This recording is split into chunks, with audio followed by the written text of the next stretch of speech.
I'm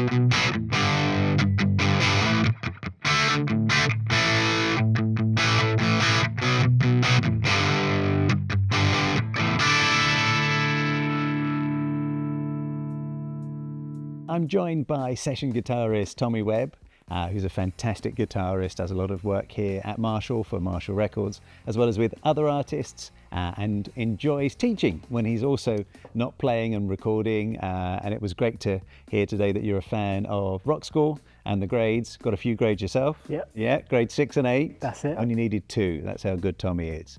And we've been finding different tones today. We've been looking at a whole spectrum of music and how to achieve those tones. We've arrived at grunge.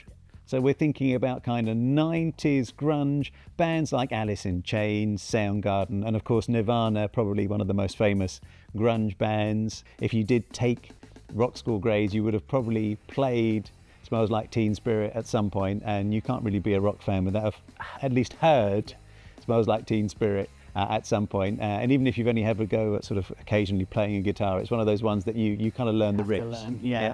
So it's a classic. So we've been exploring that type of sound, how to achieve it, and then having a bit of a jam inspired by those tones. So how did we set up for a sort of 90s grunge sound on our amp? Yeah, so with the 90s kind of grunge sound, it's often 2 extremes, I think. You've got clean, Yeah. and for the choruses, a lot of overdrive. Yeah. So what we did with this, we set the amp up to be clean. Mm-hmm. So using that, we rolled back any preamp gain and kept it quite clean. So if you were using an amp at home that didn't have or had 2 channels, you'd be on the clean channel. And we kept the EQ pretty standard in the middle, not really fluctuating from any, so bass, mids, treble in the middle.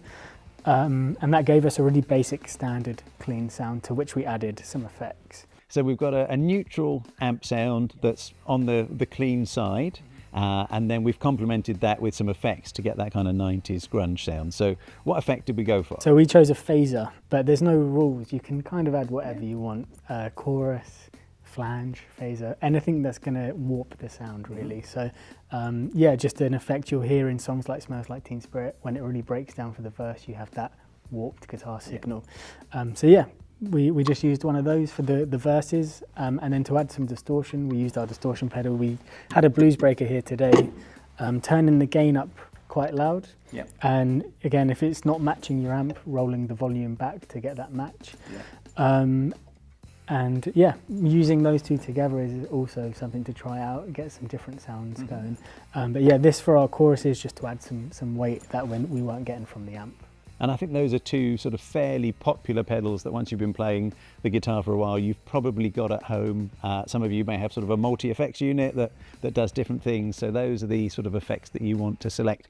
With the phaser, and it goes the same with sort of with chorus and with flange, you've usually got a speed or a rate control. So how did we sort of adjust the speed to, which is kind of the pulse rate of that, as you say, that sort of warping sound, to get that Smells Like Teen Spirit sort of sound? Where did we kind of put the speed? We tested it out maxed out, which we found too fast, and then all the way off too slow. So we were kind of around the 10 o'clock, 11 o'clock mark. And for our tempo, that kind of matched the beat. It can sound a bit too crazy, a bit too just affected on max, and a bit comedic, I find sometimes. So rolling it back to kind of match your pulse of the song, you'll be able to hear where it's sitting right, and that's just trial and error, I think. Just turning the knobs and seeing what sounds right to you. And I think it's being having the courage to do that, not being afraid to experiment with the sound. If you've got an actual guitar pedal, then that's great because you've got controls that you can turn. If you're using more of an effects unit, then you need to dive into some of the menus and the presets in order to play with that kind of rate or pulse in order to get the sound. The other element that's essential to tone is guitar. So should we just have a quick chat about how you set up the guitar? So for our grunge sound, again, we went with a Les Paul, but there are a number of options. I'd say this is the style of music we've looked at today where there are no bad guitars for it. You can pretty much play whatever you want.